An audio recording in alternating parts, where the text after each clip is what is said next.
welcome to another segment of my YouTube channel. Today, I have in my midst the Deputy Premier of the Turks and Caicos Islands, the Honorable E.J. Saunders. However, this show is not about his role in politics. It's about his role in the business community prior to entering politics. He has successfully created a company that is now in the highlights in the Caribbean and also in Europe. And we want to hear about how, an island boy successfully made this company a worldwide name. And we want to encourage individuals that, no matter where you're from, no matter the size of your country, that you also could be in the top. And so EJ, welcome to my YouTube channel. Thank you, Jackson, for having me here. Yes. Yeah, it's a pleasure. Now, EJ, you have a company called DSS. DSS. Yes. What is DSS? Well, in terms of what the actual word means, DSS is actually it's a Latin term, so it means Domus Semo Sancus, and Domo just means house. Semo Sancus is the Roman god of trust, and so it's they would call out his name whenever they're doing things like contracts and deeds and oaths and stuff like that. And so and I would say, if you break it down loosely, it means house of trust. Okay. Yeah, so it means that you could trust. The idea is that we were building a digital wallet, and we're dealing with KYC and anti-money laundering. And the idea is that we wanted people to know that you could trust our application, you could trust our transaction. So if you deal with our company, you could trust with everything that we do, that we operate at the highest levels. Well, the name itself, says a lot. Yeah, so that's awesome. Yeah. When did you create the company? I left Digicel at the end of October 2014, and literally I took 1 week off and started DSS in November 2014. And what drove you to start this type of company? When I was with Digicel, a bit earlier, about a year around 2013ish, we were looking at about building a digital wallet. It didn't take much imagination when we were looking at doing things like credit you and credit me, that you could take credit off your phone and send it to someone else. And one of the things I was thinking about was that if someone could take that credit, so if you have $50 and you send me 25, and then I can go and cash it out and get it back in cash, that was a digital wallet, and that we only needed to put the pieces together to be able to have people cashed out, because that was a huge product with Digicel, with Flow at the time, that you're able to share your credit. And for me, I was looking at the ability particularly around the world, about how someone could take their airtime credit and turn it into cash. So I'd spoken with the principals about Digicel about the whole idea of looking at that, and we started going down that road, and I started writing the program to create the framework around it. And when I left in October 2014, even though I developed the framework and the program and everything that made it up, I bought it from them.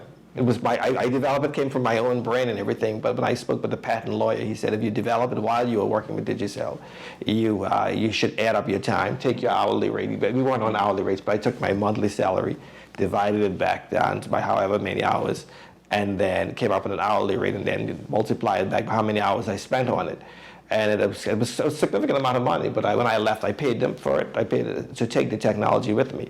And so that's how I was able to start right away. I didn't have to think about anything new. So right away, I was able to take the technology, and I hired a team, and we started building on it.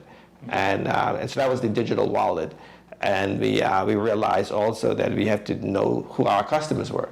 And we designed our own application called SafetyNet around that. And so SafetyNet turned out to be bigger than the wallet. And so that's why SafetyNet is our main product now, but that's how the company got started. Yeah, I'm using SafetyNet. Thank you for that software. It's very helpful to me in the corporate business. For those who are wondering, what is SafetyNet? Could you elaborate and say what SafetyNet is? Well, SafetyNet is actually KYC software that most times when you're doing... KYC is knowing your client, a customer, whatever. And most times when you're doing business, particularly around finances, people need to know who their customers are, who their clients are.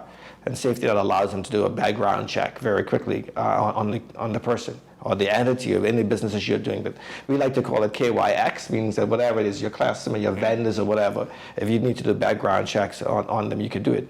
But it doesn't only just work for persons or companies. If you want to do a background check on a product, you know, if it's a can of soup that you want to do it can do that. If you want to do a background check on drugs for COVID, if you type it in there, it'll go and search around the world and pull information on there. Okay.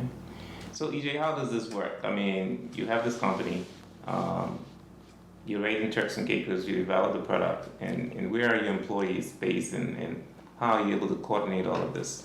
Well, when we got started, I needed programmers. I needed like database programmers. I needed artificial intelligence programmers, and even though I had a background in artificial intelligence programming, we were going to take it to a level that I might even beyond even my experience. And so I went on to some of the job sites first of all, and put out what the job required, and a number of persons applied for it, and I narrowed it down to maybe about 8 or 9 persons. And then I had decided I was going to have a kickoff meeting in Turks and Caicos. And then everyone couldn't travel because of visas and everything at that point in time. So then that got narrowed down to about 6 persons. And then they came down, and that's how we started. So a lot of programmers, we have 2 main programmers in India. We got some contract programmers in the United States. We have 1 person in, well, she was in Canada and Montreal, but she's now in Uruguay. And then so that's in India, the United States, Uruguay, and then Uruguay. And I think I read somewhere your company also won an award. Yeah. Tell us about that. We won a few awards, but the one I'm most proud of is the Canadian FinTech Award. And so we won the award relating to specifically to artificial intelligence, and that one. So it was from the Canadian FinTech Association, and so that the reason why is that what I most enjoyed about this award was that there would be other awards where it's more of like a popularity contest, so people vote on it. But this award actually had a judges looking at the award, and the judges were like Royal Bank of Canada, Scotia Bank, Google, and those. They actually they were the judges for the event. They tried out the application, saw what the application could do. And so I was really proud of that one. But we won a few other awards in terms of the technology, the artificial intelligence that we were using. And but what I've tried to do now is that since 2018, we've done a little bit less marketing, and we stopped entering in SafetyNet into competitions now, because I wanted to focus a lot on, well, a lot of times you're spending more time and money preparing for these competitions, and I wanted to use those resources towards building out the product. But I think that last award we won was in 2018, which is the Canadian Global FinTech Award. Yeah. So tell us about those other awards. You know, I know you say some other awards as well. What are some? We won the ACQ Award. Also, and most times they would ask you to put into it and into the competition around like newest product in terms of KYC product, newest product on the market. We won some again relating specifically to artificial intelligence. We've used a lot of artificial intelligence in it. We won one around customer service around the product, not our customer service, but how easy it is in terms of the user friendliness of the product and stuff like that. So, but most of the awards we won was specifically around our use of artificial intelligence in the fintech industry. Okay. And I noticed also you were recognized at one point. You had an interview in the UK. Yeah. What was that about? We had it was an interview on the London Stock Exchange, and they wanted to talk about what we were doing in the Caribbean, because there's only a few companies that has products specific to KYC. And when I say a few, it's not like 1 or 2. I mean, there's like 30 or 40 of them, but a lot of them are reselling other products, and then they're using white label products. But there's like World Check, World Compliance. There's 2 of them that have specific products. There's another one in the UK that I think that's closest to us right now in terms of competition. And so because we were doing it from the Caribbean, we were the only company from the Caribbean that dealing with KYC, and we were invited to do an interview on the London Stock Exchange. Yeah, and awesome. so it was, well, they gave us a choice of where we wanted to do the interview across London, because they had different, that their reporters were positioned at different places. So we opted to do it on the London Stock Exchange, because they had their studios. That's what I was thinking of. They had studios in different across London, and one of their studios was at the London Stock Exchange. So I thought it would have been really good to do it. Yeah, that was good. Yeah. You know, it's good publicity and promotion as well. Yeah. But you know, one thing about it is that when I walked out of their booth, like literally right across from me, I could have leaned over and touched him.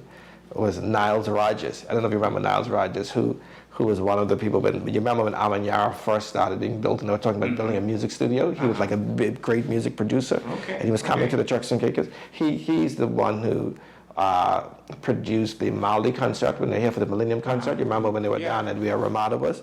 So he was the person behind him, and Quentin Dean were very close. And when I walked out of their studio, he was coming out of they probably were doing some deal or whatever, and they were on the London Stock Exchange doing it. And I was literally like, I could reach out and touch him, and he was walking by, and he had a huge crowd, and he took out his guitar and he played his song, because everyone in the London Stock Exchange came out to listen to him. And because I had met him when he was here many years ago, he was literally like 5 feet away from me. I could have leaned over and touched him. So it was an experience being there. It's a really nice place to be. I know your product, SafetyNet, is going all over the world. Yeah. I had folks from the HOB International inquiring about it. Tell me some of your clients. You have international clients as well? Most of our clients are international clients. The largest group of customers that we have are actually in the Turks and Caicos as a group. But when you, in terms of percentage, maybe about 30% of our customers are from the Turks and Caicos. So most of our customers are abroad. We have a lot of government agencies, you know. So some countries we have 3 government agencies there. The government agency, if it was Turks and Caicos, we'd have to look at it like the FSC. As an example, so we'd have the equivalent to the FSC. We'd have the equivalent to the FIA, which is the Financial Services Commission, the Financial Intelligence Agency, and then we would have their, at a minimum, we'd have their Investment Promotional Agency, which would be our Invest TCI. And all that. So those 3 from a lot of countries, we would have those, and a minimum 2 of the 3. And in the Bahamas, we've got, in addition to those 3 in the Bahamas, we have their Securities Exchange Commission, something similar to that. So I think around their stock market. We have in Trinidad, we have the Trinidad Stock Exchange. Wow. And so, and then we've got some companies in the United States, but most, out of the English-speaking countries in the Caribbean, one time I looked at it, and there's like 16 countries in the Caribbean that speak English, and we had like 14 of them. And the reason why I said is because it's not offered in Spanish or Dutch or anything like that. Not yet. And so, no, not yet. And so out of the 16 English-speaking countries in the Caribbean, 14 countries had at least, we were in 14 countries, but not only that, at least 14 countries, at least one government agency out of 14 countries in the Caribbean was using it.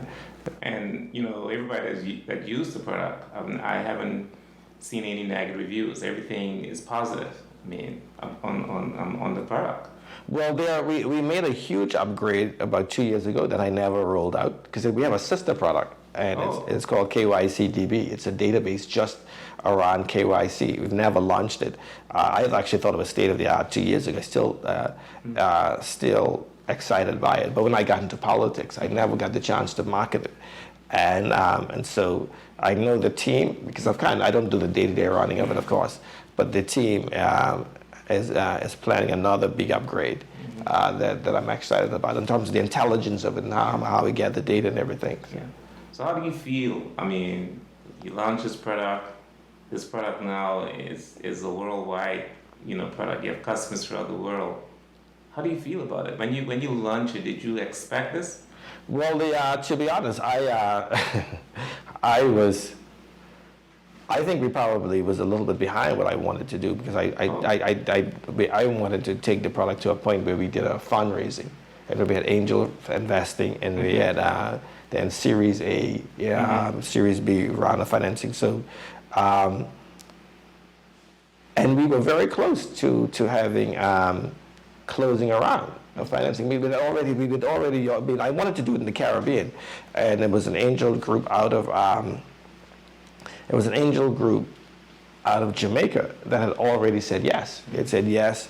We had worked on the valuations, and because the angel investment groups in the Caribbean are not as sophisticated as those in the United States. So in the United States, they have a process that you go through, boom, boom, boom, boom, boom, and get it. The angel investing groups in the Caribbean is just catching up. And so it took them a lot longer. So imagine now, it was September 2019 when I spoke with them. And they came back in October 2019 and said, yes, out of our, I think it was 11 angel investors, 9 of them, one said definitely yes, 9 of them said they are yes, subject to the financial statements. And then we gave them the financial statements in November, and then in December they came back and said yes, but we were working with getting the documents and everything prepared. And then December turned into January 2020, and then February, you know what happened in 2020. So then January 2020, they were like, we're just watching what's going on in the world. February, they came back and said, because the countries are now closing down, that they wanted to wait and see, because a lot of people were holding on to their investments. And so we never got the round of financing back on, so we just never raised the money. And we thought that that if we had raised that round of financing, I felt that we in all honesty, we would have been able to create in terms of, because the way these companies are valued, as you know, they're valued at multiples of either revenue or EBITDA. And if we had raised the money, I was confident that we could have gotten the company to $100 million in valuation. And what I was even telling the people here is that to be able to create something like a hobby and within a couple of years turn into like $100 million company was, for me, was phenomenal, not just because of the number, it's just that how someone from South Caicos who went to the Irish Stubbs Primary School and Madrid Basin High School could then take a company and then move it up to a level where you could hit $100 million in valuation. So. But it still can be done, EJ. I know you're busy in politics, but it still can be done. What advice would you give to individuals out there who, they're just dreaming about doing something that you have done? I mean, how do they start, and what advice? I would tell them to go for it. Drex, it's a funny thing because it's the world has changed now. You could create companies so quickly. I mean, give you another example. A friend of mine who worked with me at Digicel, she's no longer at Digicel, and I caught up with her after a couple of years. So I said, "What do you do?" So she said, I sell things online. I just create a storefront. You could get software, Shopify, or whatever you want to use here. Your storefront created, and they sell things online. And if you look at how businesses are in the United States, they value business at a minimum 10 times revenue. Like, I've never seen less than current. I don't see less. In telecommunications, you get less than 10 times revenue.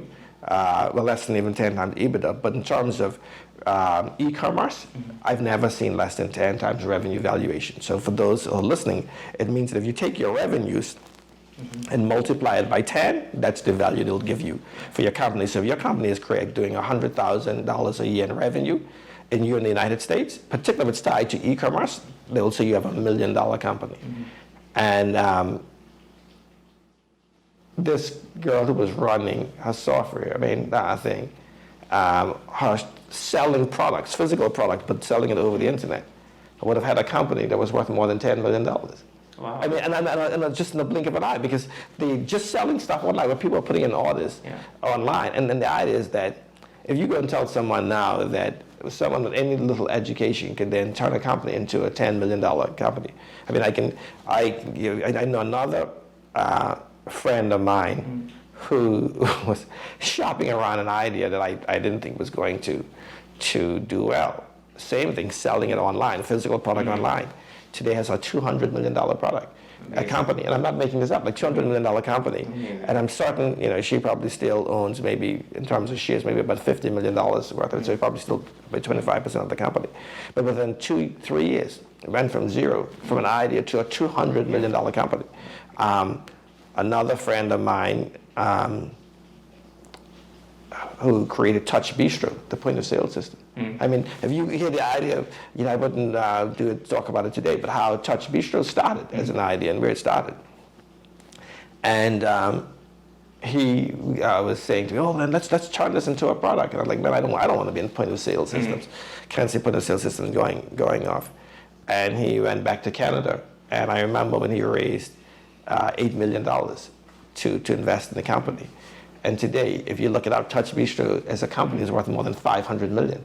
Amazing. $500 million. This is a friend of mine who was coming to me saying, EJ, please hire me, but Digicel, give me something to do, because we were good friends and we're looking at programming and everything together. And then one day when Apple did the iPad, he came to the iPad 1.0 and said, man, let's do this, because I was doing some stuff for BlackBerry, similar stuff for BlackBerry on the BlackBerry ecosystem, trying to create a point of sale system for our retail stores that you can use to handheld. And it's like, no man, the BlackBerry is dead, let's move this to the iPad. And then he started Touch Bistro, and a couple of times I went to Canada and went to their office, but first starting out, and he was showing me what they were doing. And like I said, the company today is worth $500 million. And then they had a competitor out of the United States, because he just left the company as CEO, he's still with the company. And they have a competitor out of the United States that started after them. And that company is worth $8 billion. Wow. And so, and that's the reason why he left, because people are looking at him and saying, this company is only worth $500 million, and you have a competitor that's worth $8 billion. I'm thinking $500 million is absolutely amazing. It is. But this is a guy who was living in Provo, and had an idea, went back to Canada, decided he wants to be in point of sale systems on the iPad. And now everybody's walking around the restaurants with a little tablet in their hands using it. And a lot of them, if you see it, you'll see Touch Bistro. But Touch Bistro, the concept for Touch Bistro started right here. As a matter of fact, he said it started in Yoshi's. I don't know. I think it started in Digicel. And him and I were talking. But it's, no, not because it was a Digicel product. I mean, him and I sitting in the office. No, I understand what you mean. Yeah, bouncing around things. But it's, but today it's a $500 million company. So if you have an idea, just you don't have to be a programmer. You can hire. I mean, this friend of mine had a program in Toronto doing most of the programming. Yeah. Well, it's been a wonderful interview, and it's encouraging. I mean, a lot of people, they want to give up, but it just shows that when you have an idea, you cultivate it, invest in it, and it can flourish. I mean, I know you say you don't want to touch on politics, but even in my current role as Minister of Finance, there are things that we have to do. I mean, I was talking, I'm going to call the person's name, just to say I was talking to Kenny Adams, who's the next heir to picking up and running building materials in Dewitt Center. And I was saying to him that I don't know what your revenues are. Like, I don't know what they do in terms of revenues. But I said, just think about it. If you were in the United States, your company would be worth at a minimum 10 times your revenues, your yearly revenues. I'm saying, if you go to the bank right now and you wanted to get a loan, the bank would look at you once you see your financial statements for the last 3 years. They'd look at your profits and they'd look and say, well, what can you pay back? But can you imagine that your revenues will be worth 10 times, at a minimum 10 times your yearly revenue? Your company would be worth at a minimum 10 times your yearly revenues. And what you can do with that type of currency, because I'm saying if you're in the United States and you go and you say, we're doing $50 million a year, and this is a $500 million business, the type of loan you can get on that to expand your business. Now here, if you're doing 50 million in annual revenues, we're not saying profits, we're talking about annual revenues. It's if you and you can think about it. And I'm trying to think about what you think that type of business would do in Turks and Caicos. And can you imagine being able to go to the bank? I can guarantee if you go to the bank right now, and for them to go to the bank and say, I want to borrow 50 million, the bank would not turn around anything like that for you quickly here. But in the United States, they'll be throwing that type of money at you in terms of your valuation. And I don't even know if it's 10, there may be more than 10. But I'm saying at the minimum, they would get 10x in terms of revenues. And so I'm hoping that while my stint as Minister of Finance, we could create that type of environment here. So persons who think about, like, you may be doing $10,000 a year in revenue, which would be a tiny business, maybe a micro business, but that business will be worth 100,000, sort of thing, and showing them how to utilize that, and then and use it and capitalize on that valuation.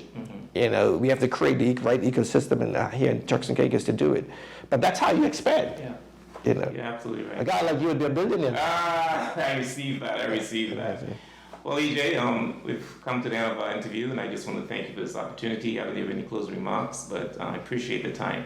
But Jax, thank you. I have a lot of admiration for you, and anytime you need me, I'm happy to be here.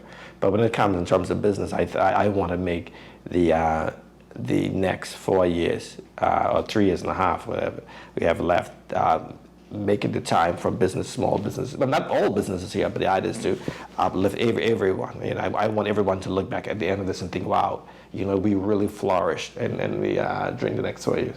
Yeah. Well, that's a good goal. Okay.